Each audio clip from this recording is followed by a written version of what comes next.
কিভাবে এরকম মজার অপটিক্যাল ইলিউশন করবেন আপনার ফোন ব্যবহার করে। প্রথমেই টেবিলের উপর ফ্ল্যাট করে ভাঁজ করা একটি টাকার নোট রাখুন। ফোনের ক্যামেরা অ্যাপটি ওপেন করে ফেলুন এবং টাকাটিকে সুন্দর মতো ফ্রেম করুন। ট্যাপ অ্যান্ড হোল্ড করে টাকার উপর ফোকাস আর এক্সপোজার লক করে ফেলুন। প্রথমে টাকাটি সরিয়ে ব্ল্যাঙ্ক অবস্থাতে একটি ছবি তুলুন।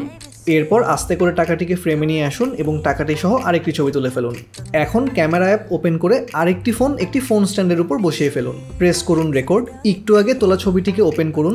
দেখেন বাম দিকে সোয়াইপ করলে ব্ল্যাঙ্ক অংশটি চলে আসছে এবং ডান দিকে সোয়াইপ করলে টাকার অংশটি চলে আসছে।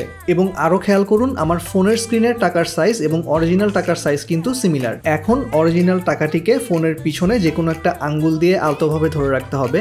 মূল আইডিয়াটি হচ্ছে আমি যখন সোয়াইপ করব, সোয়াইপ করার সাথে সাথে পিছনে থাকা টাকাটিকেও আমি বের করে নিয়ে আসবো এবং 7 থেকে 8 বার ট্রাই করার পর আপনারা একটা পারফেক্ট টেক পেয়ে যাবেন এবং তখন মনে হবে সত্যি সত্যি স্ক্রিন থেকে টাকাটি বের হয়ে আসছে।